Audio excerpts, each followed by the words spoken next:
जैसे ही गोविंद दास जी पद गाते थे, गोसाई जी श्रृंगार करते थे ठाकुर जी का, गोविंद दास जी पीछे खड़े खड़े पद गाते थे।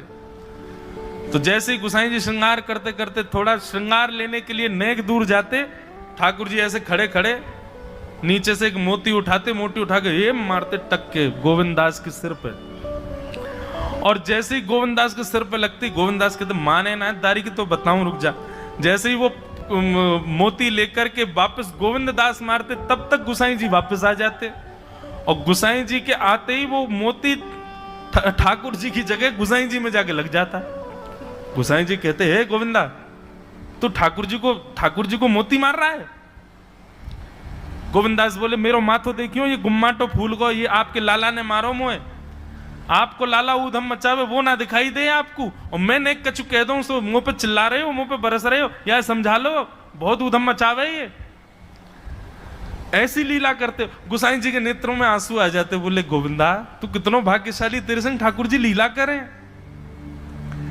गोविंदास के साथ ऐसी ऐसी लीला करते महाराज।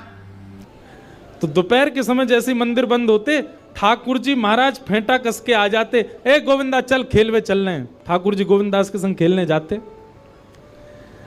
एक दिन ठाकुर जी बोले गोविंदा तू घोड़ा बन जा, मैं तेरे ऊपर बैठ के डोलूंगो।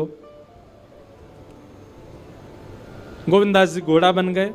घोड़ा बन के ठाकुर जी ऊपर बैठ गए, और गोविंदास की दो पौनी बना दी ऐसी, और दो पौनी इनको ऐसे पकड़ पकड़ के ठाकुर जी चला रहे हैं। और ठाकुर जी तो खेले भैया, कछु भी कर सकें। गोविंदास के ऊपर बैठ गए और उसको चलाने लगे।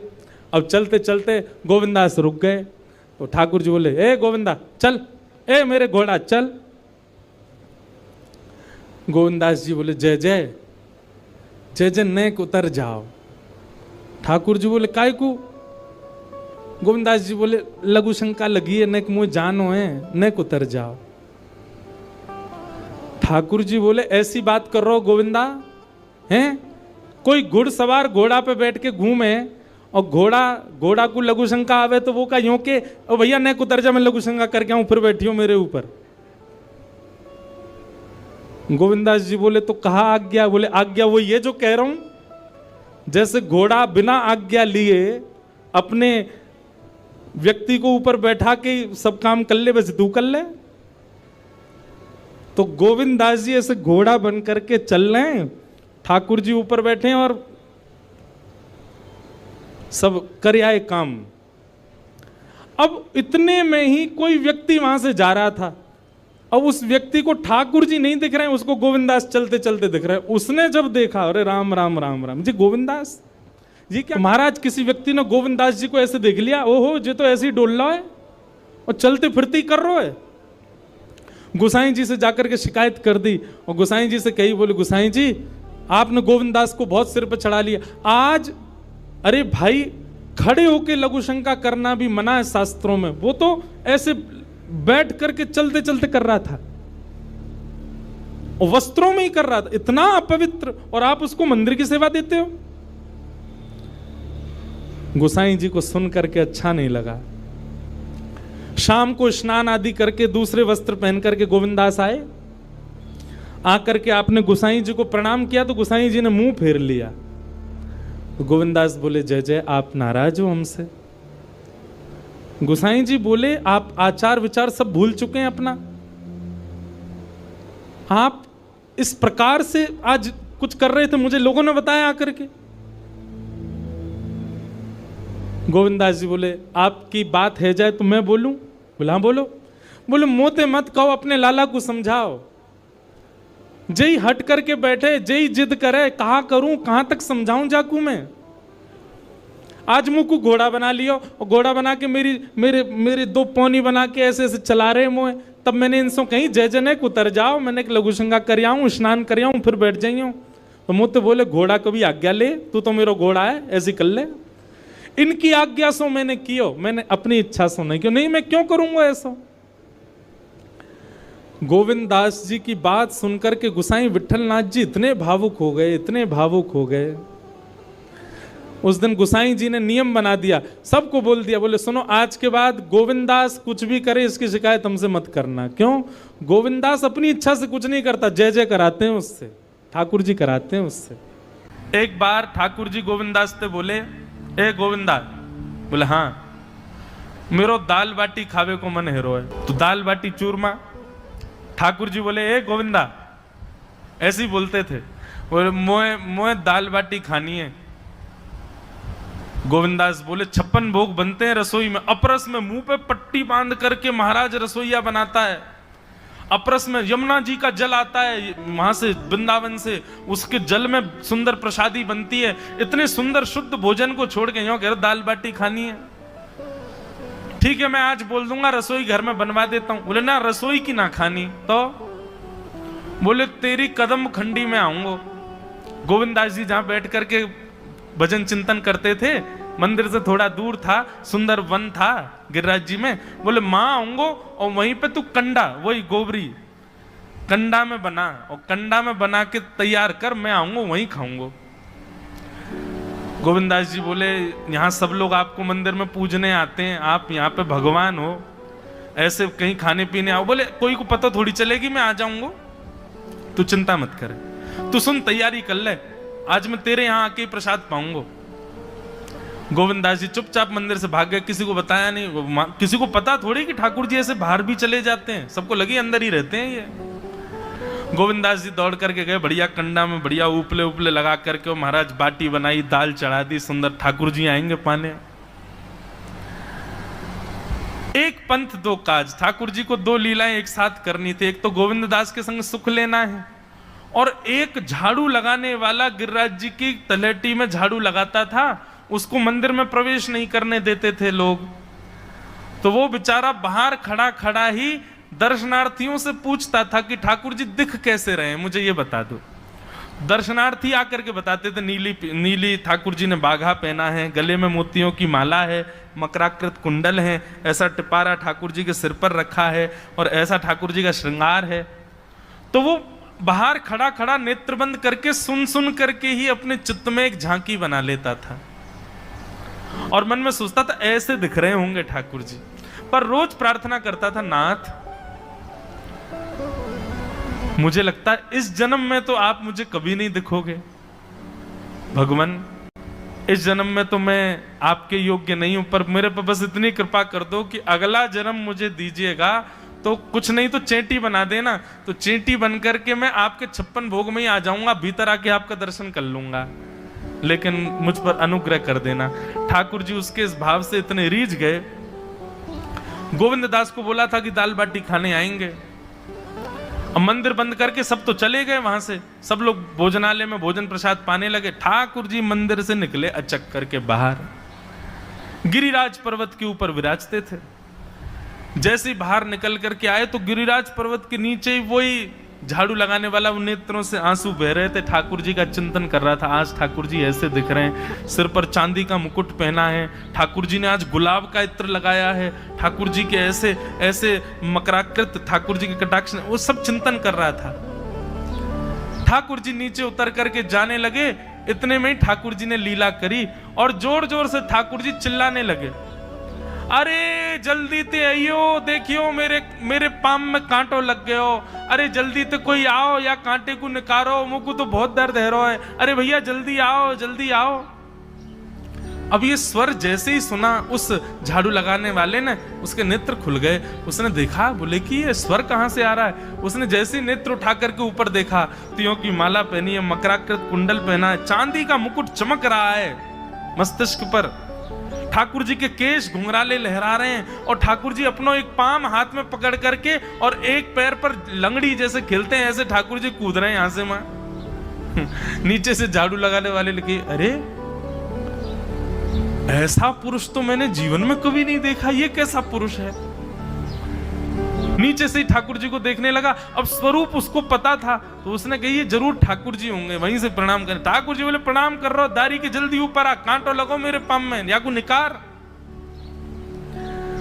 बोलने लगा, बोले मैं ऊपर नहीं आ सकता, गुसाई जी मारेंगे, सब लोग डांटेंगे मुझे। अरे नहीं गुसाई जी ऐसा कुछ ना कहें, ये सब तो बाहर के लोगों ने नियम बना दिए, मैं तो सबसे मिलूं, तू आजा जल्दी ऊपर। जैसे ही ऊपर गया, ज्यों-ज्यों ठाकुर जी के समीप जाए, त्यों-त्यों उसके नेत्र सजल होते जाएं। ठाकुर जी के बिल्कुल समीप पहुंच गया, भगवान बोले देख काई को रो भैया, जल्दी कर, मेरे पाम में कांटो लगो या को निकार। जिन चरण कमलों के स्पर्श के लिए सदा लक्ष्मी लालायित रहती है, ठाकुर जी ने उसकी गोद में अनायास अपने चरण रख दिए। बोले जल्दी कांटो निकार, कांटो लग गो मेरे पाम में। अब वो ठाकुर जी के सुंदर तलवों को अपने हाथ से ऐसे देख रहा है, ढूंढ रहा है कहाँ कांटा लगा है, कहीं उसको कांटा मिल गया। अब इतने कोमल चरण ठाकुर जी के, उसके नेत्रों से आंसू भी गिरते जा रहे हैं, भाव विह्वल होता जा रहा है। मेरे सौभाग्य की सराहना, ठाकुर जी के इतने समीप। कांटा निकालने के लिए बार बार अपने अंगूठे से खींचे, लेकिन कांटा नहीं निकले। ठाकुर जी बोले अरे जे हाथ पे ना निकलेगो। उसने पूछा कैसे निकलेगा? बोले अरे मेरो पाम पकड़ के अपने मुंह के पास ले जा और दांतन से निकाल, तब निकलेगो ये। आहा, कितनी कृपा की ठाकुर जी। कृपा की न होती जो आदत तुम्हारी, तो सूनी ही रहती अदालत तुम्हारी। जो दीनों के दिल में जगह तुम न पाते, तो किस दिल में होती हिफाजत तुम्हारी। कृपा की न होती जो आदत तुम्हारी, तो सूनी ही रहती अदालत तुम्हारी।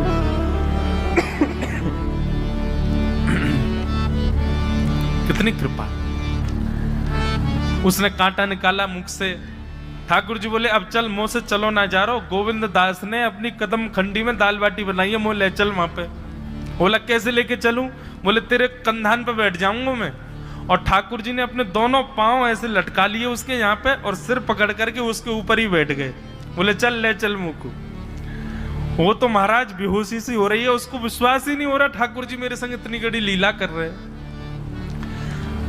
गोविंद दास की कदम खंडी में पहुंचने से पहले उस बालक ने ठाकुर जी के, ठाकुर जी गोविंद दास जी मुझे बहुत मारेंगे, अगर उनको पता चल गई मैंने आपको छू लिया है तो मुझे बहुत डांटेंगे। आप एक काम करो, अब यहाँ से आप पैदल चले जाओ, मैं यहीं खड़ा हूँ। ठाकुर जी बोले यहीं खड़ो रही हो, तेरे काजी दाल बाटी लेके आऊंगा मैं। ठाकुर जी पहुंच गए गोविंद दास के पास। आहा, जो ठाकुर जी अचल दिखते हैं सबको मंदिर में, वो सचल दिखते हैं गोविंद दास को। कितनी बड़ी कृपा। गोविंद दास के यहाँ ठाकुर जी पहुंच गए, और पहुंच करके ठाकुर जी बोले चल गोविंदा जल्दी खवा, मुझको तो बहुत जोर की भूख लगी है। गोविंद दास बोले हाँ हाँ बिराजो। सुंदर व्यवस्था कर दी। ठाकुर जी बैठ गए, और बैठ करके सामने पत्तल पर महाराज बाटी रखी, दाल रखी, चूरमा रखी, चटनी रखी, सब बढ़िया सुंदर सजा दी। अब ठाकुर जी पा रहे हैं, प्रेम से पाते जा रहे हैं, और पाते पाते बीच में कहे और ला, और जल्दी ला, जल्दी ला, भूख लग रही है मुझको। गोविंदास बोले पहले इनको तो खाए लो। अरे ना है तू जाने ना है मंदिर में मेरो भूख कैसे लगे? थाली में 2 रोटी और ये सब्जी, इनते मेरो पेट थोड़ी भरे। मेरे सामने तो सबरी सामग्री धर दो, मेरो जो मन होगा मैं उठा उठा के पाते जाऊंगा। अरे गोविंदा जल्दी जल्दी लेके आ। अब गोविंद दास जी पीछे मुड़ करके बढ़िया सुंदर बाटी वाटी सेके। इतने में ठाकुर जी क्या करें, एक बाटी तो खा जाएं और दूसरी बाटी उठा के अपनी जेब में धरते जाएं। वो संग आयो वाके काजी लेके जानी है। अब तुम्हारा ठाकुर जी खाते जाएं भरते जाएं, खाते जाएं भरते जाएं। गोविंद दास बोलो ठाकुर जी ये तो मैं मानूं कि आपकी खुराक बहुत है, पर इतनी ज्यादा है ये मुझको विश्वास नहीं है रहा है। क्यों हैं 56 बाटी खा गए हो अब तक आप? अरे कोई तुकना है, पेट है कि समुद्र है, कुआ है, कहा है आपको? ठाकुर जी बोले अच्छा दारी के ऐसे बोले, चलो जाऊंगा मैं। अरे नहीं नहीं जय जय आप तो पाओ। ठाकुर जी तो जेब में भरते जा रहे थे। अब ठाकुर जी का पेट भर गया। ठाकुर जी बोले चल भैया गोविंदा अब पेट भर गया, नेक्स्ट देर हम एक पेड़ के नीचे बैठ के नेक्स्ट सुस्ताए लें, फिर बाकी बाद मंदिर में जाएंगे। 4 बजे मंदिर खुल जाएगा दर्शन देने। जैसे ही ठाकुर जी खड़े भये महाराज, सोई उनकी पीतांबरी फैल गई। पीतांबरी फैली। गोविंदास बोले जय जय ये बाटी खाए के आप इतनी जल्दी मोटे कैसे है गए? ये पेट आपको है तो सही, लेकिन ये इतना चौड़ो कैसे है गो? और पेट कोई खावे तो वो आगे की तरफ निकल रही है, ये कोने में कैसे निकल रहा है? ये दोनों तरफ पेट बाहर कैसे आ रहा है आपको? ठाकुर जी बोले ना कछु ना कछु, नहीं नहीं नहीं दिखाओ। अब तो महाराज गोविंदास ने पकड़ के जैसे ही पकड़े तो अंदर से बाटी निकल आई। जे बाटी कौन के काजे भर के ले जा रहे हो? सही सही बताइयो लाला, कौन के काजे? कोई और सखा बना लियो तुमने मेरे अलावा? गोविंदास जी बाहर गए, बाहर जाकर के देखा तो एक वृक्ष के पीछे वो झाड़ू लगाने वाला बैठा था। अच्छा, तो अब जे आपको सखा बन गए, जे आपको मित्र है गयो, या के काजे बाटी भर के ला रहे हो? ठाकुर जी कहे अच्छा, अरे भैया ठीक है, अब तू सबंत कह मत दियो कि मैं या के संग आयो, या के संग खेलूं। अरे बेचारो बड़ो प्रेम करे मोते, ये भूखो बेचारो, मैंने सोची या के काजे बाटी ले चलूं। गोविंददास जी के चित्त में एक क्षण के लिए तो ये भाव आ रहा है कि ठाकुर जी कितने प्रेमी हैं, लेकिन बाहर से कैसा दिखा रहे हैं? बोले स्वयं ने इतने सारे ग्रंथ निर्माण करा दिए, 4 वेद लिखवा दिए, उन पुराणों में शुद्धि, पवित्रता, अपरसता, सबके इतने नियम बना दिए, और खुद क्या कर रहे हो? हैं? कोई के सिर पर बैठ के घूम रहे हो, कहीं जा रहे हो, कछु भी खा रहे हो? ठाकुर जी बोले अब ये सब नियम तो मानवन के लिए है ना, हम तो जय जय हैं, हम थोड़ी करेंगे इन नियमन को। बोले चुपचाप चलो और आचमन करो, शुद्धि करो, तब जाइयो मंदिर में। वहीं गोविंद कुंड के पास में गोविंदास जी ने जबरदस्ती ठाकुर जी बैठा दिए।